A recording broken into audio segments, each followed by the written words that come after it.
आज एक ऐसे ही मैं गांव में था तो कोई बात चल रही थी तो उसमें वो स्वामी तुलसीदास जी का एक जो दोहा है रामचरितमानस में, वो ऐसा है कि परहित सरिस धर्म नहीं भाई, पर पीड़ा सम नहीं अधमा।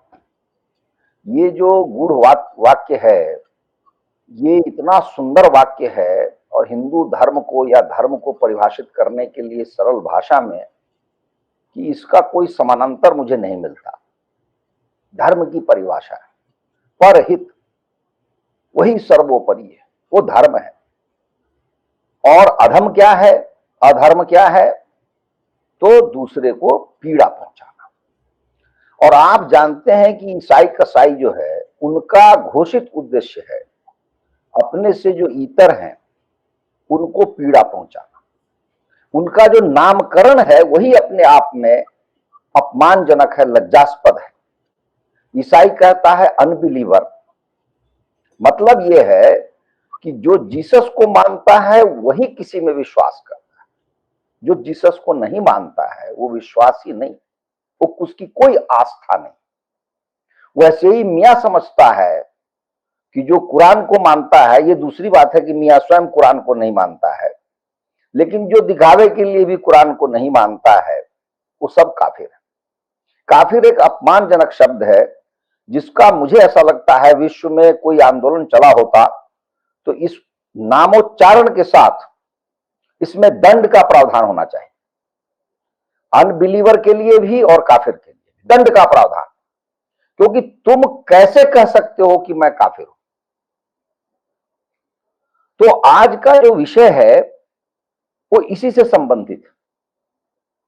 आप और हम सभी जानते हैं और हमारे लिए सौभाग्य की बात है कि आदरणीय पंकज जी और आदरणीय दीदी, दो जो बड़े बड़े परम विद्वान थे भारतवर्ष में स्वातंत्रोत्तर काल में, जिन्होंने धर्म के लिए जिया, धर्म के लिए लिखा, धर्म के लिए चिंतन किया और धर्म के लिए इस धरती से उठकर चले गए। दो सज्जन हैं, एक है गोयल जी और एक हैं रामस्वरूप जी। गोयल जी की पुस्तक है संभवतः जिसमें 2000 मंदिरों का लेखा जोखा है, और वो कोई स्वयं में पुरातत्ववेत्ता तो थे नहीं, न उनमें इतनी सामर्थ्य थी कि वो मंदिरों को की नींव को खोदते और उसमें से प्रमाण निकालते। तो जो प्रमाण सार्वजनिक हैं उनको एकत्रित करने का कार्य किया और 2000 मंदिरों की सूची दी, जिनको तोड़कर मस्जिद, दरगाह, मजार और न जाने क्या क्या बना दिया मियाओं ने। अब बात यह है कि आपके घर में कोई डकैत आया था, कोई छिनैत आया था, कोई बदमाश आया था और उसने आपके कमरे पर कब्जा कर लिया, तो भाई आपका पुनीत कर्तव्य है कि आप उसको मारपीट के वहां से भगा दें। मारपीट आवश्यक है, क्योंकि कमरा मिलना तो छोटी बात है, उसने जो अपराध किया उसके लिए दंड कौन भुगतेगा? वही दंड भुगतेगा ना। किसी भी समाज में, संसार में, किसी भी जुडिशरी के किसी भी अंग में अपराधियों को छोड़ने का कोई प्रावधान नहीं है। ऐसा नहीं कोई डकैत कहे कि महाराज आज से मैं डकैती नहीं करूंगा, पिछले डकैतियों को आप भूल जाइए। तो ऐसी कोई उदार व्यवस्था भी संसार में नहीं बनी है, जो उसको क्षमाशील व्यवस्था नहीं बनी है, जो उसको कहेगी ठीक है तुमने इतनी डकैती की अब तुम मुक्त हो। तो ये जो डकैती की है ये, और सबसे बड़ी बात हमारे आस्था की डकैती। रामधारी सिंह दिनकर जी की जो पुस्तक है संस्कृति के 4 अध्याय, उसमें मैं अनेक बातों से असहमत हूं, वो कभी किसी और दिन उस पर चर्चा करेंगे, लेकिन एक बात से मैं पूर्णतः सहमत हूं। जब वो मियां के बारे में लिखते हैं तो वो कहते हैं कि देखिए मनुष्य को मार दिया, बहुत अत्याचार किया, समय के साथ वो सारे घाव भर सकते हैं, लेकिन जो मंदिर से जुड़ी हुई आस्था है या आस्था से जुड़े मंदिर हैं, उनका जो सत्यानाश किया है मियां ने, वो हिंदू मानस कभी नहीं भुला सकता। और ये ऐसा घाव है जो रिस रहा है।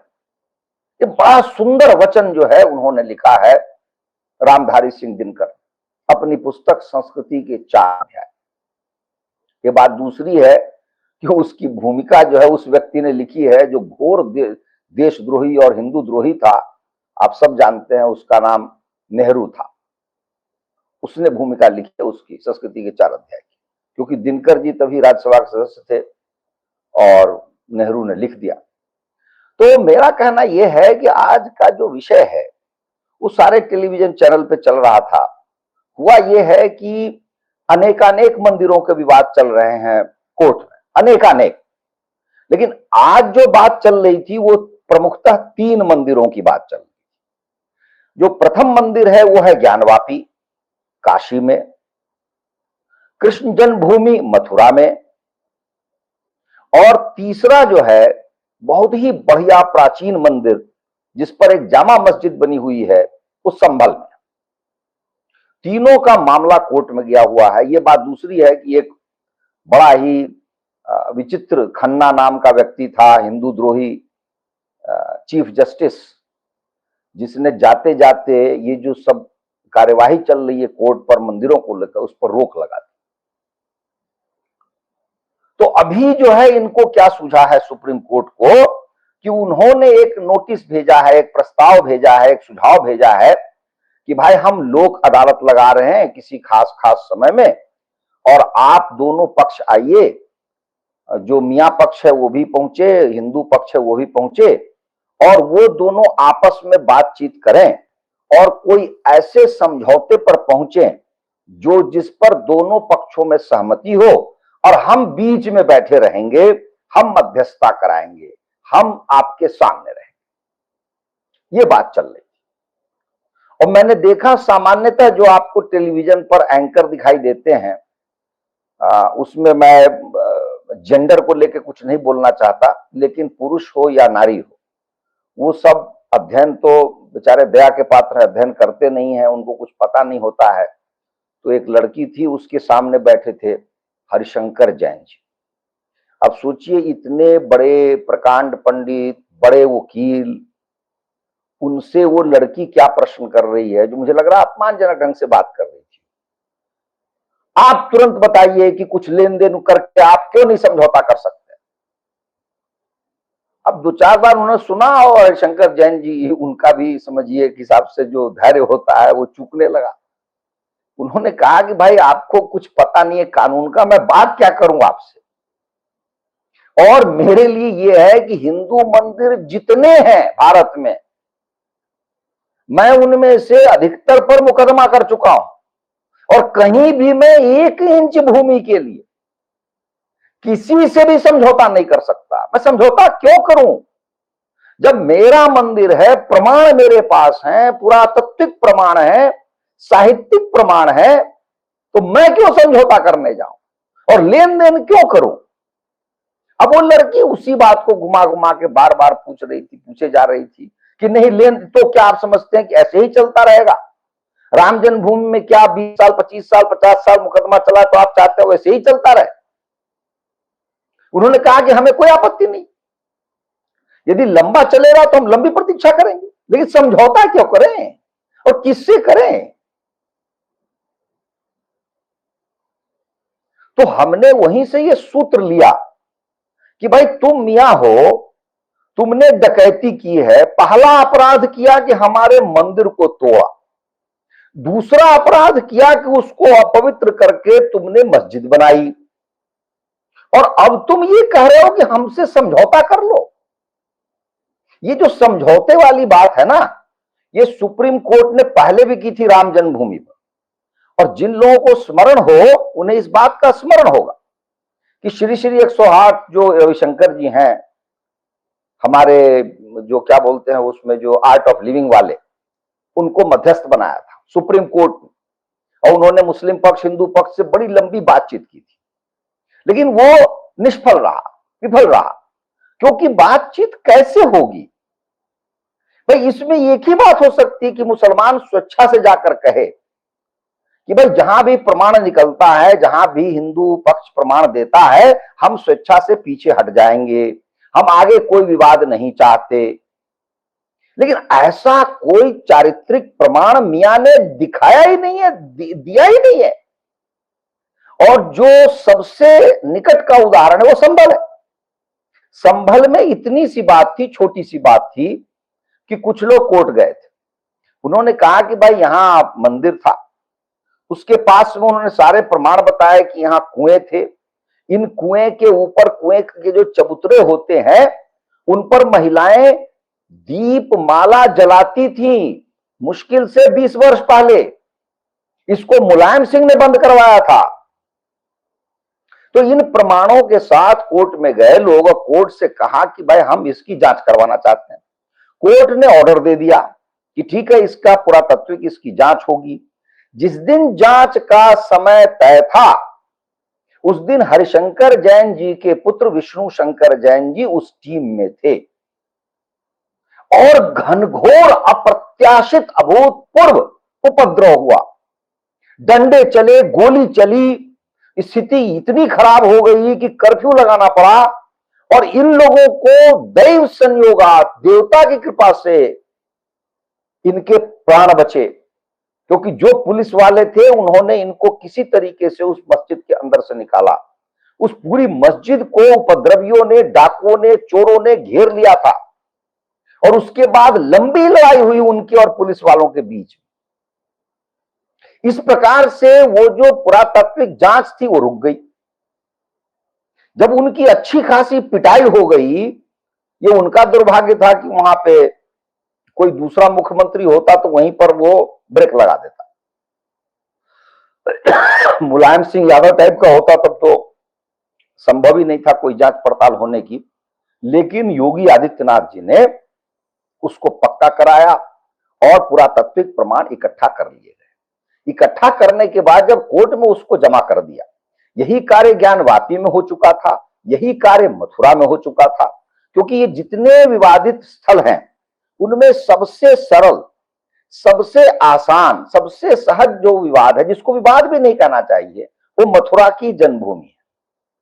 क्योंकि वहां पर आज तक का जो कागज है, मतलब भूमि का जो स्वामित्व है, वो हमें नमन करना चाहिए हम सब लोगों को, एक महान व्यक्ति को जिन्होंने ये सारे कार्य किए और उसके बाद धरती पर से गए।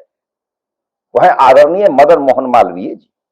मदन मोहन मालवीय जी ने अपनी क्षमता भर इतना प्रयास किया, इतना प्रयास किया कि उसके सारे रिकॉर्ड बना दिए। और जिस जिसकी वो जमीन गई थी उनके घर जाकर के, उनके पास पैसा नहीं था, वो कभी बनारस के राजा से मिलते थे, कभी वो बिड़ला से मिलते थे और सबसे निवेदन करके, पैसा इकट्ठा करके और सारी भूमि को खरीद करके जो उसके कागज हैं वो जमा कर दिया। और वहां जो सबसे खराब काम किया जिस व्यक्ति ने, वो पिशाचिन थी। उसका नाम है इंदिरा, इंदिरा गांधी। उस इंदिरा गांधी ने एक फर्जी हिंदू संगठन बनाया और उस फर्जी हिंदू संगठन से मुस्लिम संगठन का कोई समझौता करा दिया और उस कागज को कोर्ट में जमा कर दिया। हिंदू पक्ष को पता भी नहीं था। ऐसा धोखा, ऐसा छल आज के युग में अकल्पनीय है जो इंदिरा ने किया। लेकिन उससे हिंदू पक्ष पर कुछ बिगड़ा नहीं। इतने प्रमाण है, इतने प्रमाण है कि प्रमाण चीख चीख कर बोलते हैं। दूसरा समझने की बात यह है कि मैं स्वयं वहां जाकर मैंने शोध किया था, लंबा समय मैंने बिताया था कृष्ण जन्मभूमि। जिस स्थान को कहा जाता है कि जहां भगवान कृष्ण के माता पिता कारागार में बंद थे, उसकी दीवार ईदगाह की दीवार है। आज मैं एक मियां को सुन रहा था टेलीविजन चैनल पर, वो कह रहा था हाँ वहां तो कोई विवाद ही नहीं हमारे पक्ष से, वो स्थान खाली था जहां हमने ईदगाह बनाई या औरंगजेब ने बनाई। अरे तो तुमने उस कारागार की दीवार पर ईदगाह बनाई, मथुरा में भूमि नहीं थी। पहली बात तो मथुरा पूरा जो क्षेत्र है उसमें ही तुम्हारा कुछ नहीं बनता, कोई कार्य नहीं बनता। मक्का और मदीना पर यदि आप गूगल कीजिए तो 500,000 किलोमीटर पहले, जैसे आप नेशनल हाईवे पे जाते हैं लिखा होता है भोपाल का रास्ता है, दिल्ली का रास्ता है, एक कलकत्ता का रास्ता है, वैसे मक्का के लिए लिखा होता है 500,000 किलोमीटर दूर, और उस पर यह भी लिखा होता है साथ में कि इस मार्ग पर कोई भी वो व्यक्ति नहीं जाएगा जो मियां नहीं है। ये तुम लिखते हो और यही बात मदीना के लिए लिखते हो, लेकिन यहां पर मथुरा में वो जो भगवान कृष्ण का जहां जन्म हुआ उसकी दीवार से तुमने ईदगाह बना दी। फिर ज्ञानवापी के विषय में आप जानते हैं कि सारे प्रमाण एकत्रित कर लिए। तो इसमें सबसे जो खराब पहलू है हमारे देश में वो है हमारा कोर्ट। सुप्रीम कोर्ट अपने अंतरतम में जानता है कि हम कभी भी हिंदू पक्ष को इसमें पराजित नहीं कर सकते, अर्थात निर्णय उसके विरुद्ध नहीं दे सकते। तो इसलिए उन्होंने क्या रीति नीति बना ली है, विलंब करने की। जब तक विलंब हो रहा है, दुर्भाग्य देखिए हिंदुओं का, तीनों जगह नमाज पढ़ी जा रही है। ज्ञानवापी में भी नमाज पढ़ी जा रही है, संभल की मस्जिद में नमाज पढ़ी जा रही है, मथुरा की ईदगाह में भी नमाज पढ़ी जा रही है। ये कितना अपवित्र कार्य है। और सुप्रीम कोर्ट, तो सुप्रीम कोर्ट अपना दायित्व भूल गया। अब उसने चुग्गा फेंका कि तुम समझौता कर लो, हम बीच में बैठे रहेंगे, तुम दोनों जब बात करोगे तो हम सुनेंगे और हम कोई न कोई रास्ता निकाल देंगे। रास्ता तो हमने देख लिया अतीत में कि राम जन्मभूमि में तुमने कहा कि यहां भगवान राम का जन्म हुआ, यह सिद्ध हुआ। ये साबित करना पड़ा, किसी जगह यह नहीं साबित करना पड़ा मियां को क्या मक्का में मोहम्मद का जन्म हुआ था, क्या बेथलेहम में जीसस का जन्म हुआ था। आप और हम कहें तो मारपीट शुरू हो जाएगी, तुम पूछने वाले कौन होते। लेकिन यहां प्रमाण माना जा रहा है, भगवान राम का जन्म कहाँ हुआ, कृष्ण भगवान का जन्म कहाँ हुआ, क्या काशी भगवान शिव का है। तो आपने कोर्ट की कार्यवाही पे ताला लगा दिया और आप करें समझौता कर। समझौते की कहां पर संभावना है और हम क्यों करें। और जो दूसरा इसमें तीसरा पक्ष मैंने कहा कि कोर्ट है, जिसका मैंने हाल बता दिया।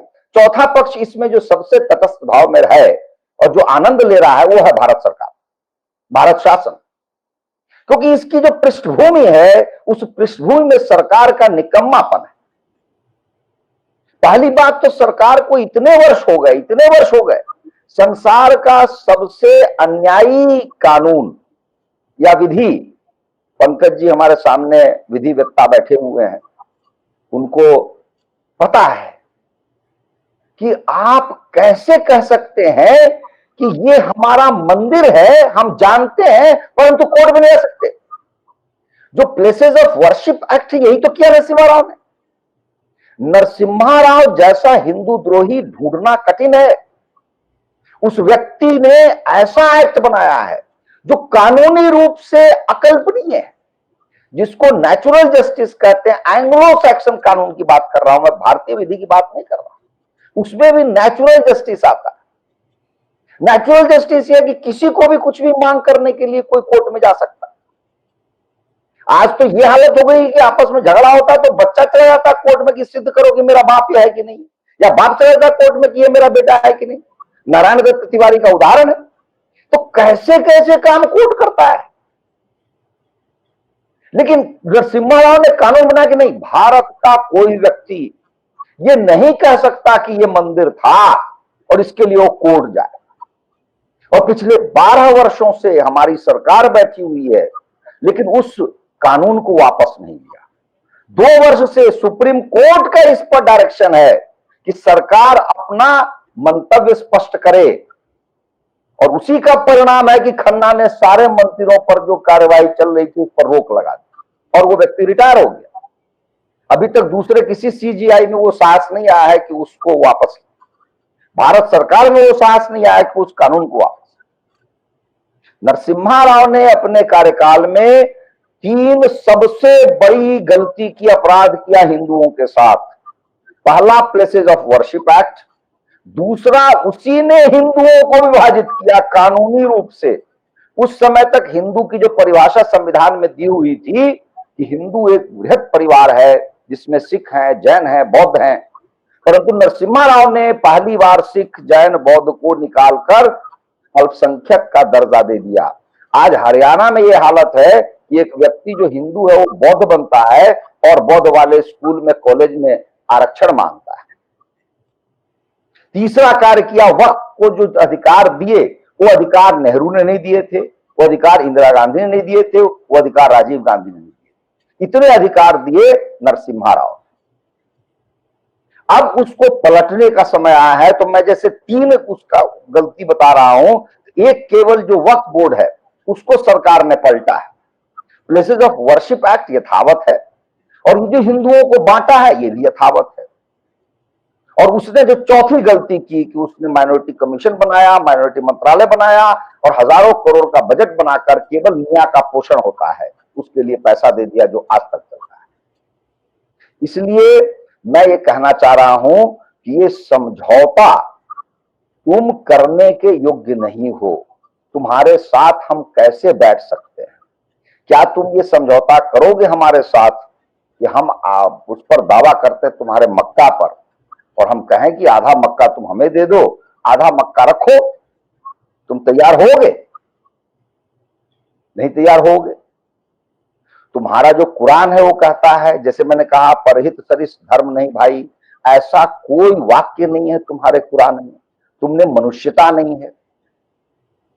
तो एक ही उपाय है जो आदरणीय पंकज जी अपनी व्याख्या में कहेंगे, और मैं समझता हूं सविस्तार बताएंगे कि भाई तुम्हारे पास हमारी दृष्टि में कोई विकल्प नहीं है। मंदिर तो हम लेंगे ही लेंगे, और तुमको वही है जिसको कहते हैं टीट फॉर टैट, जो तुमने सिखाया है वो हमको तुमको सिखा रहे हैं। 1947 में तुमने वोट दिया था पाकिस्तान बांग्लादेश जाने के लिए, तुम्हारा कोई कानूनी अधिकार नहीं भारत में रहने का। इसलिए तुम्हारे पास हम 2 विकल्प देते हैं, या तो रातों रात हिंदू बन जाओ, नहीं तो इस देश छोड़ के चले जाओ। तीसरा विकल्प हम इतना नृशंस नहीं है कि हम देंगे। तुम जानते हो तीसरा विकल्प क्या होता है, क्योंकि हम में अभी भी मनुष्यता है। तो मैं यही रुकता हूं।